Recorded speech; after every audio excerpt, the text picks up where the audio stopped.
This is Logical Logistics, where we cover shipping, supply chain, logistics, and everything in between. Welcome to the show. All right, welcome to the latest episode of Logical Logistics. I'm your host, Joe Becht, and today it's my honor and privilege to have Wally Devereaux from Southwest Airlines. Wally, thanks for joining us. Hi, thank you very much, Joe. I appreciate the opportunity. Before we get into your position and background, I just want to say, first and foremost, that Southwest Cargo, your customer service and service in general is just outstanding, and it's just I really wanted to have you guys on and talk about the operation and talk about you. So, Wally, you're the Senior Director of Cargo and Charters, correct? Yes, that's correct. Can we go in a little bit of your background, how you got to your position, and then what you currently do at Southwest? Sure. I actually started with Southwest back in 1992 as a customer service agent at Love Field. So I was on the passenger side of the business, and I was actually the guy, for those that have been flying Southwest for a while, I was the guy at the gate that would hand you the plastic boarding pass so you could line up for your flight in groups of 30. And then, was it back then were you wearing the khakis and the blue shirt every day? That's exactly what I wore. Yeah. I wore the khakis, and I wore the blue nautical Southwest Airlines shirt. Right. And so it was a lot of fun. Okay. So I started back. So that was back in early 1992, and I did that for a while. I spent a little time in public relations for a while, and passenger marketing for a while, and I wound up in cargo back in 1999 as the national account manager. And I did that for 7 years, and then over the years, I've had different opportunities to do some different things. So I was a senior manager, and then director of sales and marketing, and most recently here, senior director of cargo, and then the passenger charter business was added to that a couple of years ago as well. So I have some responsibility there too. So it's been a great place to work and an interesting ride along the past years. Well, I'm sure it has. Before we get into your current position, do you have any good stories as far as your tenure and the different roles you filled at Southwest? Oh God! Well, there was always interesting stories about things that happen at the airport. Right.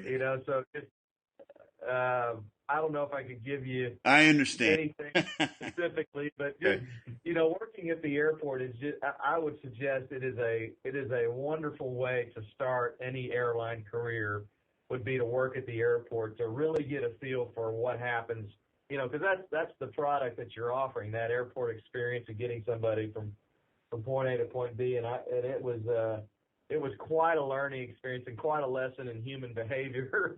That's for I'm sure. sure. So it was great experience for me. I would never regret having started at the airport. Yeah, I can imagine, or can't imagine. Well, I mean, just through my travels, you see quite a cross section of America and the world depending on what airport you're at. And you also get to see people at their best, and you get to see people at their absolute worst. I know. At an airport. Yeah. So it's interesting. So before we go into the cargo, you mentioned the passenger charter business. Can you go a little bit into that? Sure. Southwest Airlines has a passenger charter product that we offer, and it is primarily, or half of that business actually is related to troop movements for the U.S. military. Okay. Training related purposes. So, but we have a nice product that we obviously offer to the military, but we also carry quite a few college related sports teams around for basketball, Sure. for example, or for college football season. We move a lot of fans around related to those things, and then we have charters for commercial businesses and other entities. So it's a great business for us that we've been doing for over 30 years, and I've just been fortunate enough to get involved in it in the last couple of years, and we do very well with it. Well, I'll have to keep that in mind. My oldest son plays baseball at Santa Clara University, and they fly Southwest exclusively, but they fly regular passenger. And then I have another son Yeah, who's they probably. Oh, I'm go sorry, ahead. go Sorry. on. My other son's going to be Well, going they to probably. UIC to play soccer, so it's interesting you charter for college sports teams.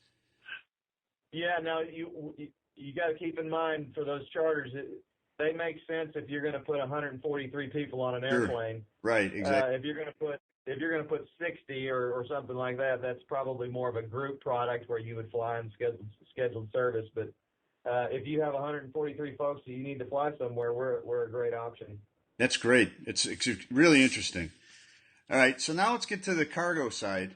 Um, what when Southwest first started, you were in the secondary markets, and the airline has just grown to such proportions, and a lot of that has done through fantastic planning and also great customer service.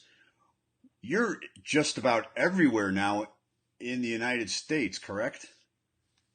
That's correct. We don't have every market covered, but we certainly have very, very good coverage of the U.S. domestic market, at least in the lower 48 states. And then we also have a little bit of international coverage as well, although we don't put any cargo on those flights just yet. Okay, so the international coverage just started in the last year or so, correct? No, nothing cargo-wise Right. internationally, but Okay. the plan will be to start that around maybe third, fourth quarter of next year. That's Okay. that's what we would like to see. And then what countries are we talking there? Well, it would just be in terms of cargo moving on Southwest Airlines aircraft, it would be limited obviously to the markets that we serve. And right now that's based in the Caribbean. Those are markets in the Caribbean and Mexico. And so there are certainly some of those markets that we have an interest in from a cargo standpoint. And I couldn't confirm anything at this point in time, but those would be the markets that we would have an interest in. Right. Now, as Southwest Airlines grows and adds other international destinations to the map, we will certainly look at each and every one of those as well to see if those might offer up some nice cargo opportunities too. So there's that side of it. I think the other side of it is being able to interline more efficiently and effectively than we can today. And so that would open up, certainly service to many other destinations via interline partners that we don't offer service to now either. Okay. Now, as senior director of cargo and charters, are you the main uh, person who's in charge of the lower 48 destinations? Well, I have commercial responsibility for our cargo business. Okay. So that really involves the sales, marketing, revenue management, automation side of things, the analytical side of things. And then we have counterparts in our organization here that have the operational and customer service responsibility for our facilities and the product that we offer our customers, if that All right. makes sense. All right. So now, with those operations and sales support, do you break that out into each individual city, or do you have regions of the lower 48 where you have individuals covering customer service for cargo? Yes, that's right. So similar to our sales organization, where we have sales managers that handle multiple cities around the country. The same is true from a customer service standpoint, where we have cargo customer service managers that handle the customer service or have responsibility for the customer service part of the product that we offer, and the operational part in certain cities. So they have a territory of cities that they have responsibility for as well. Okay. Now, is there any city that has more volume than others? I think it would be pretty obvious that a San Francisco would have more volume than a Wichita, Kansas. But is there something out there that is really surprising as far as volume as what you see in certain airports? Well, yeah, a lot of times it's driven, I think, by a couple things. One, obviously our flight schedule in and out of a market will dictate how much volume we have based upon the available capacity and the schedule that we offer. And then in some cases, just because you have the flights doesn't mean there's a lot of volume, and just because you don't have the flights doesn't mean that there isn't a lot of volume. And so we have markets that are smaller that do very well in terms of freight volumes, where we wish we had more flights. Okay. And there are markets that are very large. We have several cities where we have over 200 flights per day, for example. And in some of those cases, we don't necessarily have a ton of originating freight going through those markets. So it's based a lot on, obviously, how much freight originates in these places. And then, but we're kind of governed by our flight schedule. So we're a passenger airline, and so we make scheduling decisions based on passenger demand, and then the cargo side of the house can certainly benefit from those if we get flights in markets where there's heavy demand. So that's maybe a long way of explaining that. I hope. But, would I be correct with what you just described? Florida is a destination with a lot of passengers, but the cargo just isn't. I mean, it's probably coming in, but it's not coming out. Is that correct? Well, no, that wouldn't okay. necessarily be the case. Florida happens to, especially southern Florida, for example, Joe. There's a lot of demand for perishable products. Sure. That move out of the Miami area, and for us, obviously, that would be Fort Lauderdale. And so you have a lot of perishables that come into the United States there in Miami and are cleared, and then we move perishable business out of Fort Lauderdale. So there's pretty solid demand out of there, and believe it or not, we have nice demand out of Orlando and Tampa for other types of commodities as well. So Florida is actually a market that's pretty good cargo-wise almost the whole way around for us. All right. Oh, great. So now that you touched on perishable products, what kind of volume and products does Southwest Cargo handle? I know you have the 737s. So is there a size restriction that you have as the amount of cargo you can handle, and what kinds of freight do you handle? Sure. So, yeah, just in terms of, so you said it right. We're a narrow body carrier. We only fly the 737. So we have some restrictions just based on obviously the door size of the aircraft. Most of our aircraft are 737-700, so they have very good lift capabilities for freight. We have a lot of 737-800s, and then we will be retiring the remaining, some older aircraft that we have that are 300s and 500s. So we'll be almost exclusively 700s and 800s, and we will be the launch carrier for the 737 MAX, which will be, I think, the October timeframe of next year or something like that. Okay. But so you said the 737 MAX? I'm sorry? Is that the 737 MAX you just said?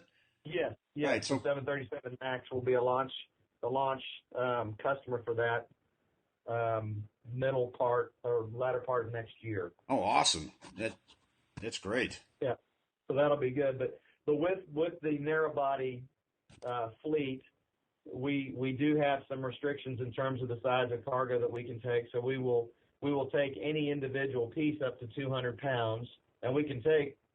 We can put 2,000 to 3,000 pounds potentially, or even more on a flight. Okay. But the individual piece can be no larger than 200 pounds in terms of weight, and then 90 total inches in terms of the dimensions. Okay.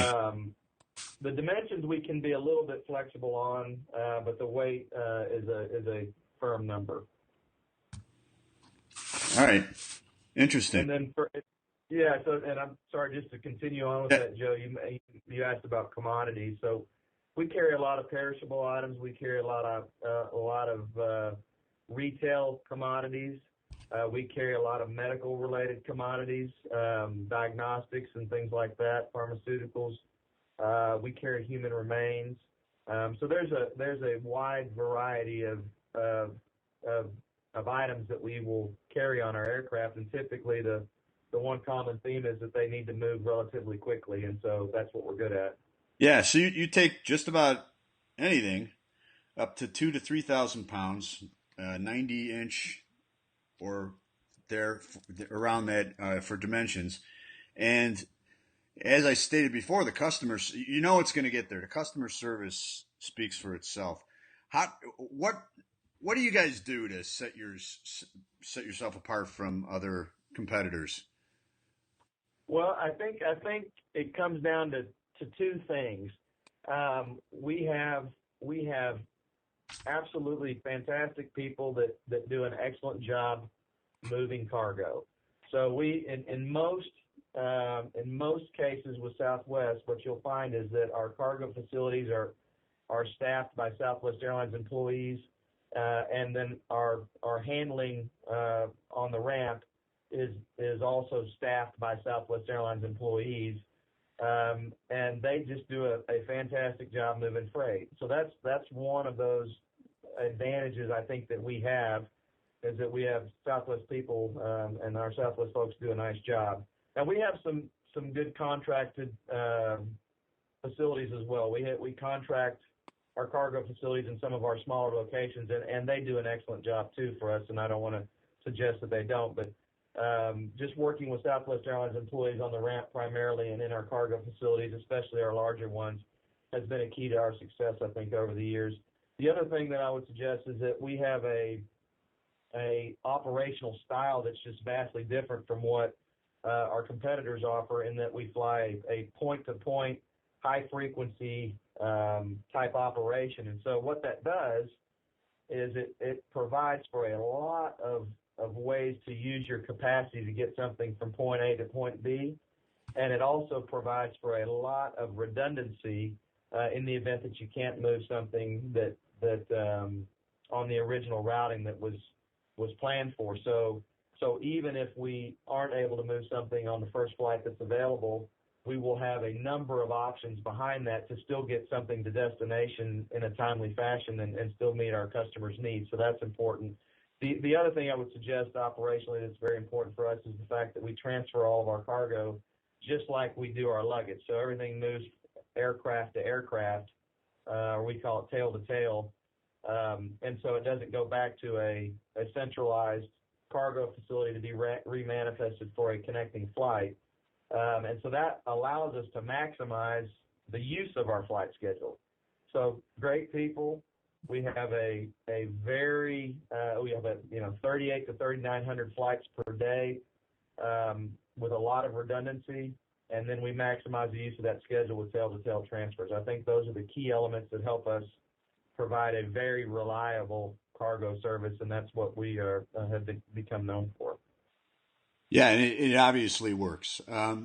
My guest today is Wally Devereaux, Senior Director, Cargo Charters from Southwest Airlines.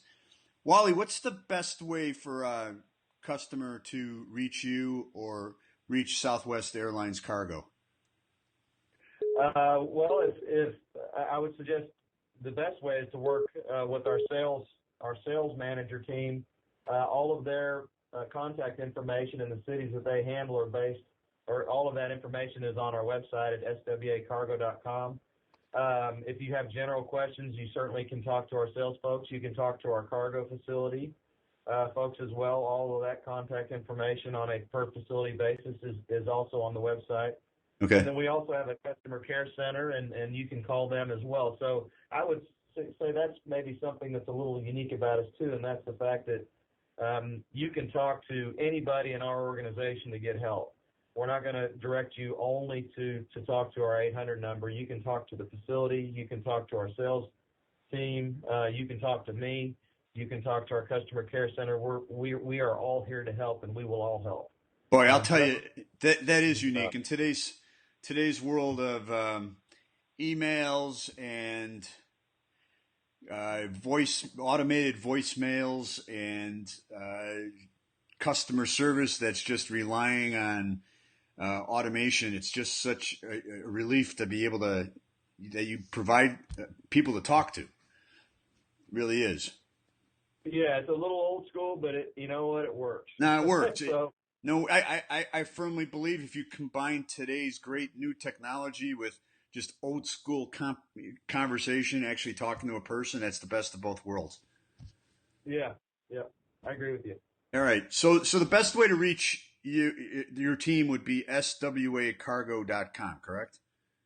Well, that would be the bit. Yeah, if you go there, you'll be able to find information in the contact section of that for our facility, for our sales team, for our cargo customer service managers, and for our call center. So all of that contact information is there, and that would be the easiest place to start.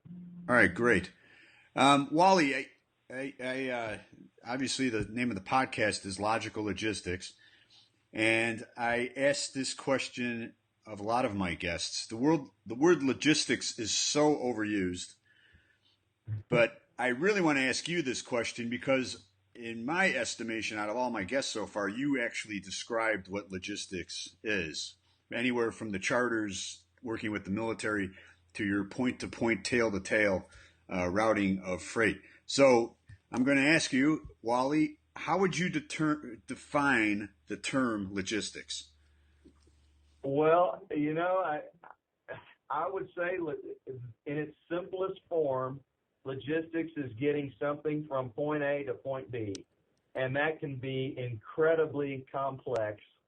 But in its simplest form, it's simply getting something from here to there when it needs to be there. And so that is, I think, the simplest definition of logistics you may find. But I think that in a nutshell is what it is. Now, obviously, like I said, there's a lot of complexities that go with that, depending upon what you're trying to do. But at the end of the day, that's what it is. Yeah, and through this interview, you describe how to get from point A to point B and the challenges and how you overcome those challenges. Once again, my guest today is Wally Devereaux, Senior Director of Cargo and Charters from Southwest Airlines. Wally, I'd like to thank you so much for joining us this week. And again, your best contact would be swacargo.com, correct? That's correct. That's the best place to start, and we can go from there. Hey, Joe, before we finish, I did want to mention one thing. When I started as a national account manager back in 1999 for Southwest, when I first got into the cargo side of the business, one of my first sales calls was with you and I believe it was you and your brother. So one of my first sales calls was with you and the fine folks that you have at Bel Air. So anyway, thanks for your business, and I appreciate the opportunity to talk to you today. Well, no, thank you so much for joining us. And this is Joe Becht from Logical Logistics, your host. Thanks for joining us, and we'll see you on the next episode. Hey, thanks for listening to the show. If you want to drop us a line, email us at becht5@comcast.net. You can leave comments, or if you want to be a guest, becht5@comcast.net. Also, make sure to review us on iTunes or other media outlets that we're located on. And we'll see you next time on Logical Logistics.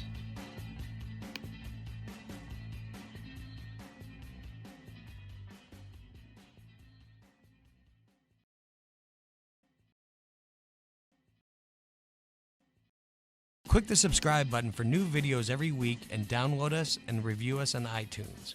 Visit www.beslogistics.net for more logistics, transportation, and warehousing resources. Thanks for watching.